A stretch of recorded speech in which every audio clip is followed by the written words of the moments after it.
Buenas tardes con todos y todas. Ha sido un verdadero placer. Primero felicitar a la Asociación de Profesionales de Gestión de Riesgo del Ecuador por hacer algo que creo que es importante en este contexto, en estas coyunturas de mucha incertidumbre, de mucha complejidad. Hacer innovación pública y hacer innovación social son necesarias. Pensar de manera individual no nos va a permitir hacer procesos de transformación sustantivas sobre el ejercicio profesional y para ello el tener, digamos, un respaldo de una asociación de profesionales que durante 9 años han venido haciendo un esfuerzo enorme por sostener un proceso colectivo que además legitime su accionar tanto en la agenda pública como en la agenda política, nos permita construir territorios más saludables, sostenibles y seguros. Uno de los elementos que quiero tomar como unas reflexiones de lo que se ha dicho el día de hoy, y partiré un poco por lo que Valeria ha explicado muy bien sobre los temas de planificación, sobre los temas de crecimiento urbano y los temas de ordenamiento territorial, es que a veces parecería que nosotros estamos buscando la respuesta a las problemáticas complejas de los territorios en la norma, en los instrumentos. O sea, creemos que la Ley Orgánica de Gestión de Riesgos y su reglamento va a resolver problemas de empleabilidad, problemas de asentamientos humanos en zonas de riesgo no mitigable, vamos a resolver la articulación entre el Estado y quizás puede dar algunos parámetros importantes, pero es el medio, no el fin. El fin que buscamos perseguir a través de tener un plan de contingencia, un plan de emergencia, un plan integral de gestión de riesgos, un plan de adaptación al cambio climático, una agenda climática, una agenda de reducción de riesgos, una planificación institucional como el POA, como el PAI, como el PAC, es tener una organización de la cosa que se administra, de la cosa que se construye. Y el primer elemento que yo quiero marcar con ustedes es que el riesgo es una construcción social. Y esto desde las ciencias positivas que hemos sido formados muchos de nosotros, desde la geografía, las ciencias ambientales, la sostenibilidad, parecería que espacializar el peligro en manchas rojas, amarillas y verdes es lo que hace determinación de riesgo o lo que hace la determinación de la vulnerabilidad, y no necesariamente. Hay que entender las dinámicas territoriales, hay que comprender los conflictos en el territorio, hay que saber cómo funcionan los niveles de gobierno, hay que comprender la descentralización y la desconcentración del Estado y a partir de esos elementos comenzar a pensar la gobernabilidad y la gobernanza. ¿Cuántos de ustedes han elaborado una lógica de un PAC, un POA? Alce la mano los que estamos presentes. ¿Cuántos de ustedes han elaborado planes de emergencia y planes de contingencia? Todas las actividades de los planes de contingencia y planes de emergencia, si no están considerados en el POA y en el PAC, no son funcionales desde la gestión institucional de lo público. ¿Cuántos de ustedes han dicho que hay que hacer reubicación y relocalización de asentamientos humanos en condición de riesgo? Alce la mano.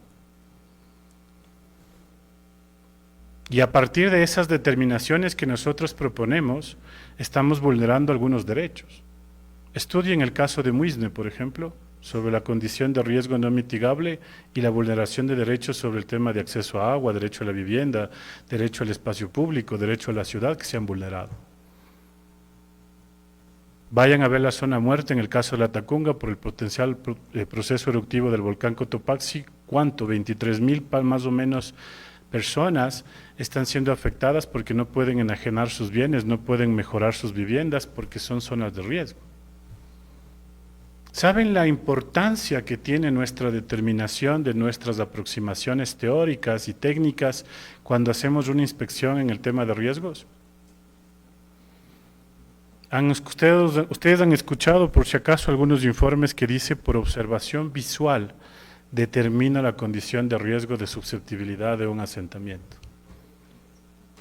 A veces tenemos esta lógica de creer que tenemos el poder de decidir sobre la vida de los otros. Y voy a tomar un elemento segundo que me parece que es importante. En el Estado ecuatoriano, el rol del Estado, del gobierno central, de los diferentes poderes del Estado es garantizar los derechos de los y las ecuatorianos. Y nuestra razón de ser es ser corresponsables como ciudadanía, como sociedad civil, como academia, como sector privado, para construir participativamente un proceso de planificación, no a lo que dure el gobierno, sino ojalá a largo plazo. ¿Cuántos de ustedes han participado en la construcción de planes de desarrollo y ordenamiento territorial de sus cantones?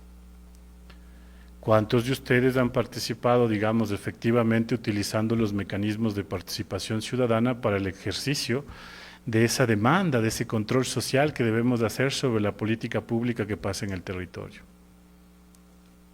Entonces se vuelve a veces muy interesante plantear los instrumentos, plantear la forma de co-construcción, de codiseño de estos instrumentos, pero se vuelve difícil cuando tenemos que exigir los derechos de todos y cuando tenemos que asumir las corresponsabilidades que esto implica. ¿Cuántos de nosotros tenemos asegurados nuestras viviendas? Alce la mano. 2 de toda la sala, que es bastante llena, digamos. ¿Cuántos de nosotros tenemos asegurados nuestros vehículos? ¿Cuántos de nosotros accedemos a la seguridad social o tenemos seguros privados? Y entonces cuando hablamos de estas cosas, la gente piensa que no estamos hablando del riesgo y estamos hablando del riesgo cotidiano que tenemos todos los días. Si yo no hago previsiones anticipatorias para poder reducir los impactos negativos que puedo sufrir yo en mis actividades cotidianas, entonces ¿cómo le estoy pidiendo yo a la gente que haga su plan de emergencia, su plan familiar, su mochila, su ruta de evacuación? Y pensemos que la lógica es evangelizar sobre un biopoder de decidir quién vive en qué lugar, sin entender estas dinámicas, sin entender estas desigualdades, que son las condicionantes estructurales para cualquier política pública. Nosotros tenemos hoy una ley de gestión de riesgo. Sí, hemos luchado 8 años para tener una ley de gestión de riesgos de una deuda pendiente de 16 del Estado. Hemos sido colegisladores para estar atrás de cada uno de los asambleístas sensibilizando sobre la construcción de la normativa. Creemos firmemente que la política pública no se debe construir solamente desde la consultoría, sino desde la articulación multiactor y multinivel que nos permita aprender y desaprender sobre los fracasos que hemos tenido.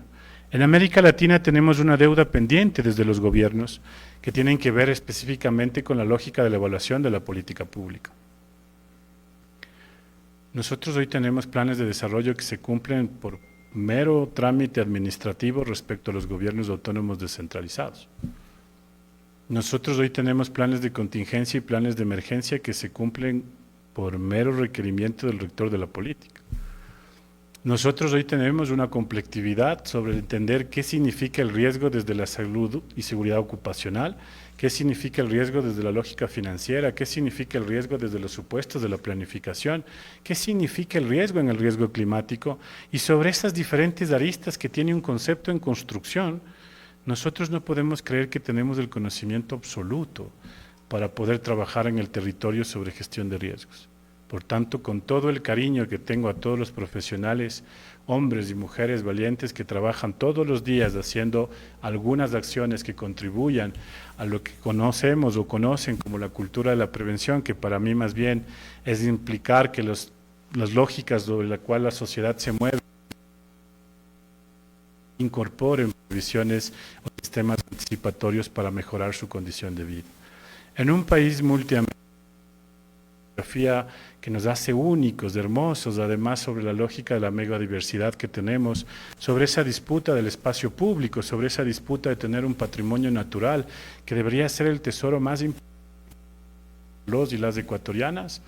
Nosotros no podemos tener la posibilidad de obviar que es necesario vincular otros enfoques multisectoriales, multitemporales y sobre todo multidisciplinarios para aproximarnos a los territorios.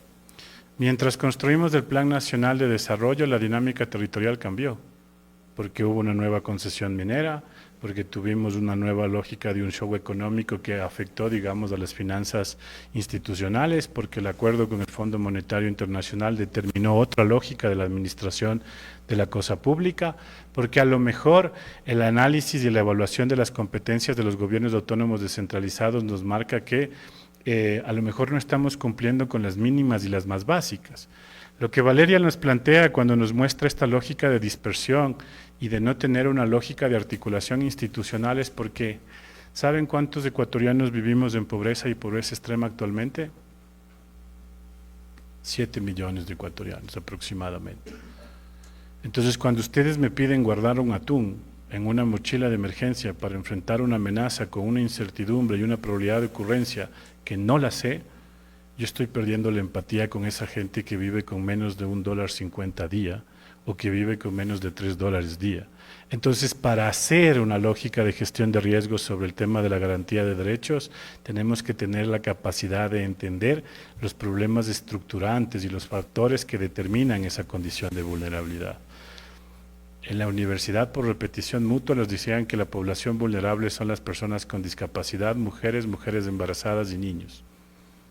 Y si yo le pregunto a cualquiera de las compañeras que trabaja sobre los temas de enfoque de género, si son vulnerables solo por la determinación que yo considere que sean mujeres, claramente me van a decir que no es así. Entonces la estimación de la vulnerabilidad no puede acabar siendo una imposición solamente de un discurso conceptual utópico que me lleva a pensar la resiliencia de manera igualitaria para todos cuando no pasa así. El sistema de cuidados es mayoritariamente dedicado a las mujeres y no necesariamente a nosotros como hombres. Hay un problema estructural de la relación conflictiva de violencia que tenemos en el territorio, entonces no podemos llegar a consensos para poder determinar las necesidades básicas insatisfechas de un territorio. ¿Saben cuántos municipios tienen necesidades satisfechas por sobre el 75% en agua potable y alcantarillado?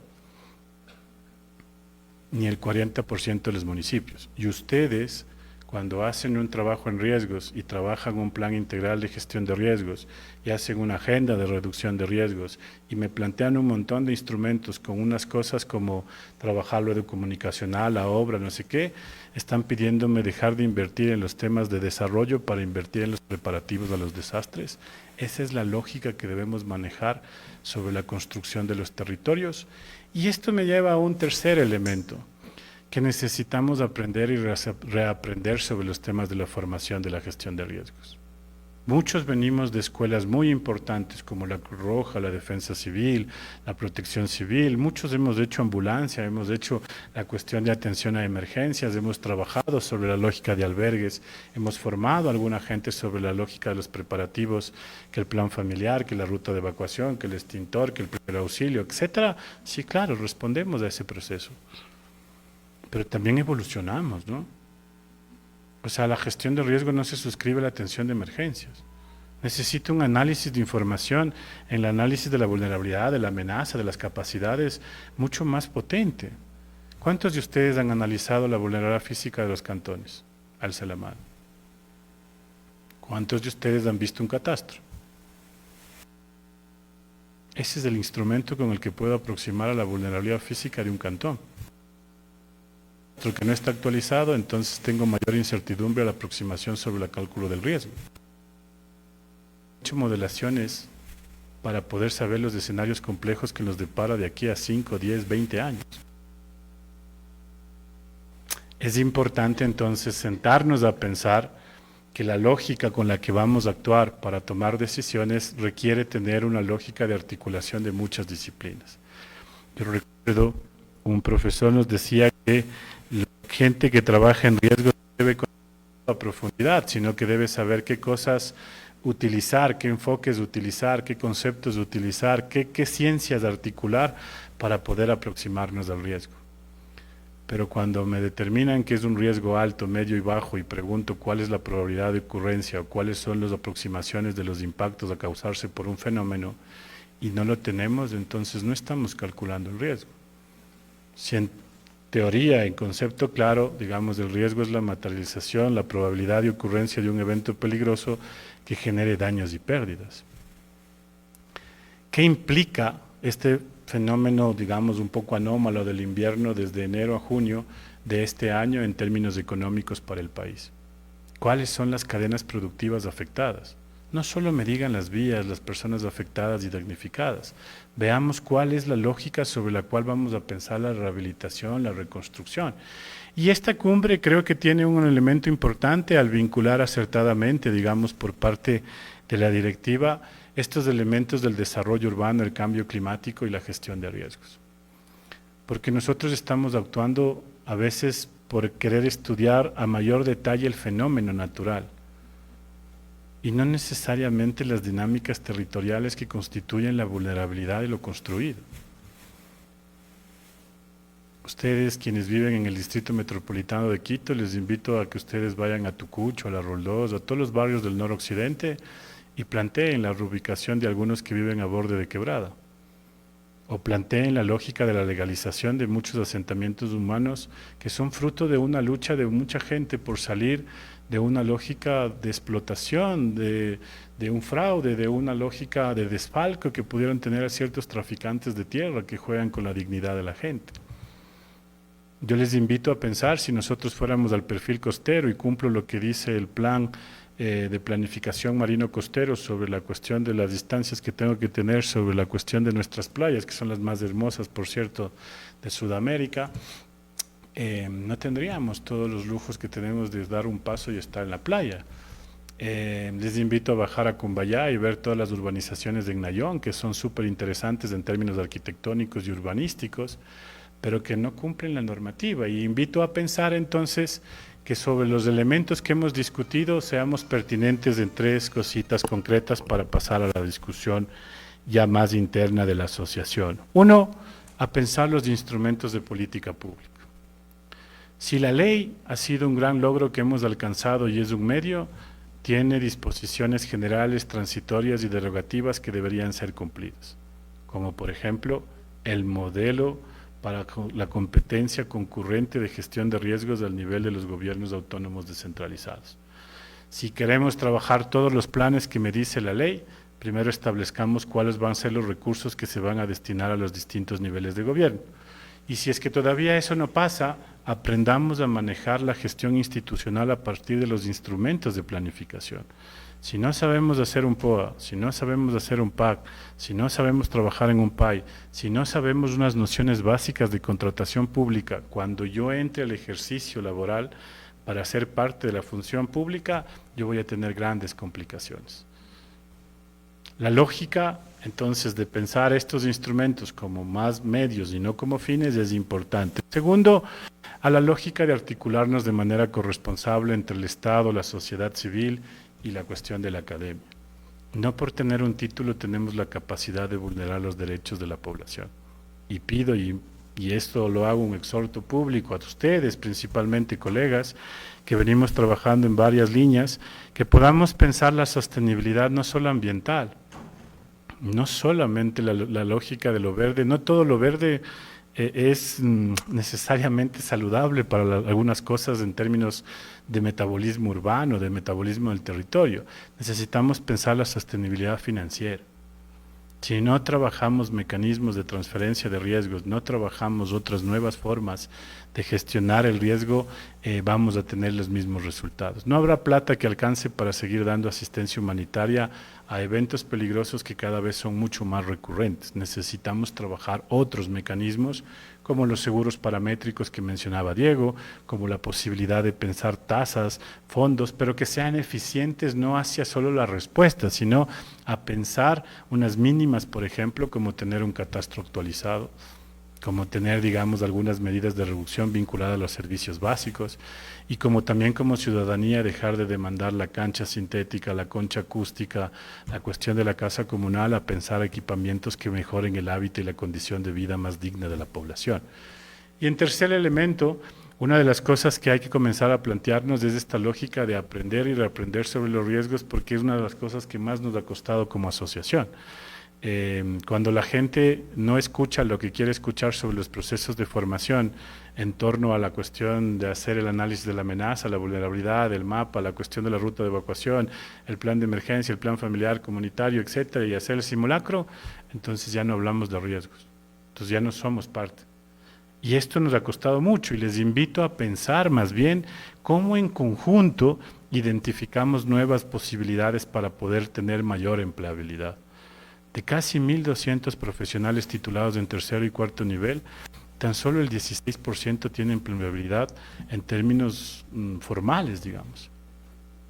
Eso implica tener nuevos mecanismos para articular. Entonces vamos pensando cuáles son estos nuevos mecanismos y lo que resta de la tarde seguramente eso lo alcanzaremos. No me quiero ir sin antes felicitar y agradecer también a nuestro presidente Johnny García por esa posibilidad de pensar mucho más allá de lo inmediato, sino pensar en estas lógicas de largo aliento que nos permitan organizar. La asociatividad no es fácil, la lógica de tener una cohesión entre todos y todas no es sencilla. Tenemos 80 almas que están sentadas aquí, que están dispuestas a ser parte de una asociación en la cual tenemos solo dos requisitos: tener capacidad, conocimiento y sobre todo conciencia por este país que merece ser mucho más saludable, mucho más seguro y más sostenible.